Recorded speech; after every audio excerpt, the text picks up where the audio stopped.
pendampingnya. Baik, sudah ya. Bismillahirrahmanirrahim. Assalamualaikum warahmatullahi wabarakatuh. Lagi-lagi kami ucapkan terima kasih kepada kawan-kawan media yang selalu sabar menunggu. Tadi sempat ada yang japri ke saya, kapan Bang keluar tolong info, dan alhamdulillah kalau teringat saya info, kadang-kadang lupa, jadi mohon maaf. Dan alhamdulillah tadi Profesor Aceng Rohendi Saifullah telah menyelesaikan pemeriksaan walaupun belum tuntas. Jadi dari 6 tersangka baru 2, jadi keterangan beliau baru untuk Pak Rismon Sianipar Rasiolan dan untuk Pak Roy Suryo.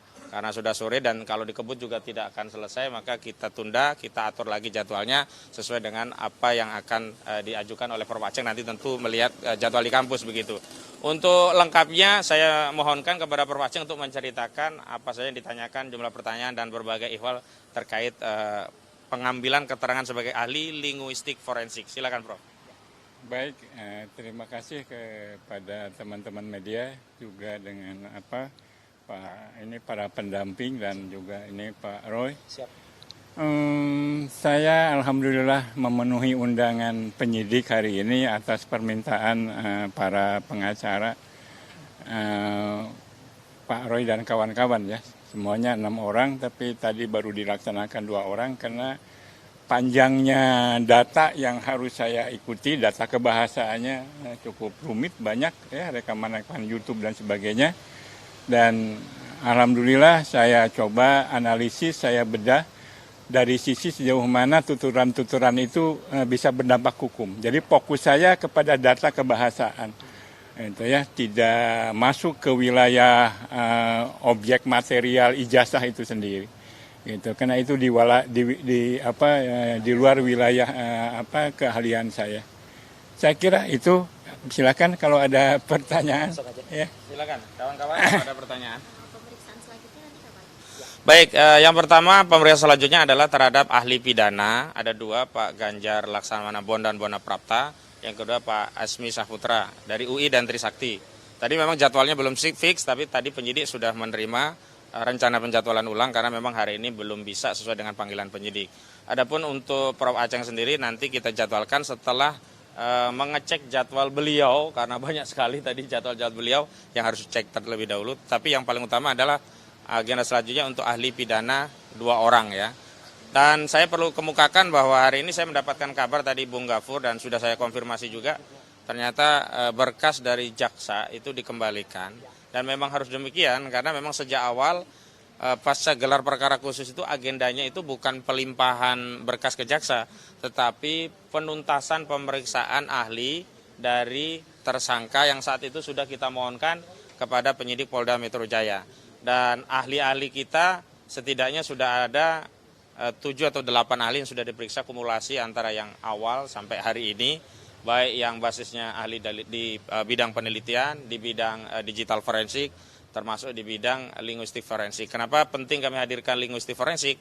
Agar tuturan atau ujaran yang hari ini menjadi basis pedoman bagi penyidik untuk memberikan deskripsi bahwa itu memenuhi unsur apa yang disebut sebagai pencemaran dan fitnah itu bisa kami berikan perspektif yang lain melalui keterangan ahli, sehingga setidaknya itu bisa menjadi pembanding dan nantinya itu akan menjadi bahan penelaahan bagi jaksa untuk memberikan petunjuk lebih lanjut. Meskipun kami meyakini petunjuk lebih lanjutnya harusnya kasus ini memang tidak bisa dilanjutkan begitu, karena orang yang mempertanyakan tentang keabsahan dokumen, kemudian orang yang kemudian meneliti dokumen tersebut, dan termasuk orang yang menyampaikan hasil penelitian dari dokumen yang dalam hal ini adalah dokumen milik Saudara Joko Widodo, itu tidak bisa kemudian dikategorikan secara sepihak sebagai sebuah fitnah, pencemaran, apalagi itu dianggap menyebarkan kebencian atau penghasutan, dan paling penting itu dianggap melakukan editing dan juga manipulasi data elektronik sebagaimana sudah ditegaskan oleh Prof. Henry Subiakto bahwa Undang-Undang ITE itu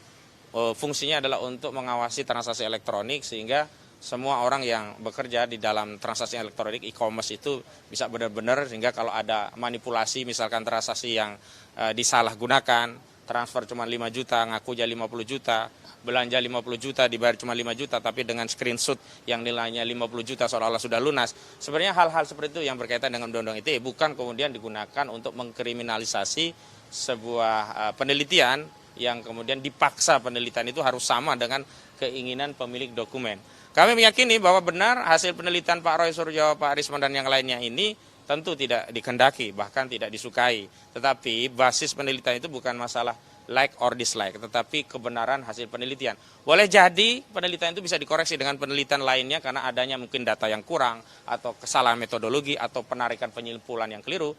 Namun sampai hari ini kami belum pernah menerima satupun argumentasi dari kubu Joko Widodo soal metodologi, soal kesalahan penalaran, soal penyimpulan yang tidak pas, yang itu semua selalu ya kami dianggap, ya klien kami ini langsung dituduh mengedarkan fitnah, pencemaran, manipulasi data elektronik, editing, dan seterusnya. Begitu.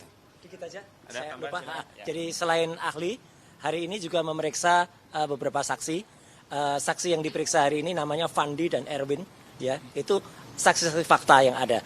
Kenapa saksi ini penting? Karena misalnya saksi Michael Sinaga dan juga Janes Siaan, yang meskipun itu kemarin sempat belum jadi diajukan, kemudian dibatalkan, tapi kemudian kita undang. Karena apa?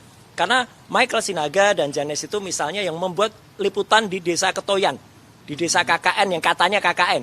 Dan ternyata di sana menemukan fakta yang luar biasa mencengangkan. Besok fakta-faktanya akan diceritakan juga di sidang CLS di Solo. Ya gitu. Kemudian sudah pernah membuat liputan di Boyolali, di kota tempat katanya masa kecilnya Jokowi. Ya itu banyak fakta menarik dari sana. Liputan juga di Solo. Jadi artinya apa? Liputan juga di tempatnya Pak Kasmujo. Nah ini kan penting. Karena kalau misalnya Pak Kasmujonya tidak bisa kita hadirkan sebagai saksi, sudah kita minta. Karena beliau bisa menceritakan ya, Michael dan Jani, karena udah merekam langsung, ada yang ada, dan itu sangat-sangat berlawanan dengan data-data yang ada selama ini yang disampaikan oleh Jokowi. Dan itu sangat membantu apa yang kami temukan dalam penelitian kami, dalam skripsi, dan dalam ijazahnya Jokowi. Jadi saya kira tambahan saya itu, bintangnya hari ini adalah Prof. Aceng. Ya, terima kasih. Silakan, ada yang ditanyakan langsung ke Prof. Aceng. Pak, tanggapannya mengenai pemeriksaan hari ini. Ya. Saya melihat ya berdasarkan data-data yang muncul dalam proses penyidikan, saya kategorikan tuturan Roy Suryo ini dengan Pak Rismon itu masuk kategori paling tidak saya 4 kelompok mempertanyakan integratif, ya gitu, memperkirakan, ya, menilai, mengevaluasi, gitu ya, dan meragukan. Jadi semua kategori itu ya dalam analisis linguistik itu tidak berdampak hukum, gitu ya. Jadi kategori mempertanyakan itunya hanya tinggal dijawab. Kategori meragukan tinggal dijawab dengan yang meyakinkan. Kategori menilai ya tinggal mengiyakan atau mentidakkan. Tidak ada sanksi hukum di situ. Jawabnya malah mempidanakan. Iya. Itu sejauh data yang muncul dalam itu ya, karena datanya panjang sekali, berbagai macam rekaman di YouTube, di mana dan sebagainya, di TV segala macam, makanya cukup menguras waktu ya, dan saya harus membaca lebih teliti sehingga, tapi 4 kategori itulah yang muncul hari ini. Tidak ada kategori menghasut, tidak ada kategori memfitnah, tidak ada kategori memanipulasi data. Dari data yang muncul. Ini murni analisis kebahasaan ya, bukan analisis hukum. Gitu. Itu yang Saya kira itu. Ya, ada tambahan begini. Jadi sebenarnya keterangan dari saksi yang disampaikan Pak Roy itu makin mengkonfirmasi persoalan tentang ijazah saudara Joko Widodo. Sebagaimana kita ketahui, Bu Ova Emilia selaku Rektor UGM sempat 2 kali dalam rilis resmi itu menyampaikan 2 tanggal kelulusan yang berbeda, yang ini membuat masyarakat bingung. Rilis yang pertama adalah 5 November, rilis yang kedua adalah 23 Oktober, walaupun sama-sama tahun 85. Dan ini penting, kenapa? Agar jangan sampai ada kekeliruan itu dilegitimasi oleh penyidikan yang menyebabkan anak bangsa yang merdeka menjadi tercederai, terampas, kemudian masuk penjara. Saya ingin tegaskan ada spill-spillan yang penting untuk kami sampaikan. Belum lama ini Pak Abraham Samad termasuk yang diundang dalam undangan Pak Presiden Prabowo Subianto di Kertanegara. Salah satu hal yang dibahas termasuk soal masalah ijazah. Dan yang paling penting adalah ada atensi yang saya kutip dari Pak Abraham Samad, dari Pak Presiden sendiri, memberikan arahan kepada Pak Kapolri, Pak Listio Sigit Prabowo, agar ya hati-hati ya, tidak kemudian menggunakan pendekatan yang berlebihan dalam menangani kasus ijazah palsu dengan kata kunci. Karena khawatir nanti jika di kemudian hari ternyata ya terbukti berbeda. Nah ini kan sebuah indikasi bahwa boleh jadi hari ini dianggap asli tapi di suatu saat ternyata dapat dibuktikan palsu. Karena apa? Karena otoritas hari ini sedang tidak berpihak kepada Pak Roy Suryo. Yang saya maksud otoritas bukan otoritas presiden ya, tapi otoritas penyidikan, otoritas dari Polri. Karena yang lalu saya sudah pernah menyatakan bahwa saya mengkritik proses SP3 yang diberikan itu lebih mengikuti SOP Solo, termasuk pelimpahan. Karena kalau mengikuti SOP yang sebelumnya sudah disampaikan juga, harusnya adalah pemeriksaan ahli terlebih dahulu baru pelimpahan. Dan terbukti hari ini ketika barang itu dipaksakan dilimpahkan setelah kunjungan 2 orang ya ke Solo ya, bolak-balik ternyata balik lagi. Itu mengkonfirmasi memang harusnya prosedur hukum yang ditaati tetapi tidak, dan itu bisa memungkinkan sesuatu yang sebenarnya palsu menjadi asli karena otoritas yang mengendalikan. Karena itu saya pikir kita semua harus menghormati atensi dari Pak Presiden agar jangan terlalu berlebihan. Dan dalam konteks terlalu berlebihan ini kami sudah tafsirkan diantaranya memang klien kami tidak ditahan. Saya kira kalau ditahan memang sangat berlebihan. Dan pada konteks selanjutnya saya pikir kasus ini harus dihentikan karena memang tidak ada pidana dalam kasus ini. Insya Allah kita akan terus berjuang dan seluruh rakyat terus mendukung kami. Yang harusnya dipidana itu orang yang memalsukan ijazah, betul? Bukan orang yang meneliti ijazah, betul? Hari ini kita semuanya ingin Joko Widodo ke pengadilan, betul? Bukan pergi ke 7.000 kecamatan, bukan pergi ke 514 kota kabupaten, atau setidaknya bukan berkunjung ke 38 provinsi. Tapi yang kita butuhkan adalah hadir di pengadilan untuk membuktikan ijazahnya, menunjukkan ijazahnya ke seluruh rakyat Indonesia. Betul, betul? Nah, demikian kawan-kawan ya, terima kasih semuanya. Kalau tidak ada kami tutup ya. Oke, kita tutup dengan Alhamdulillahirabbil alamin. Assalamualaikum warahmatullahi wabarakatuh.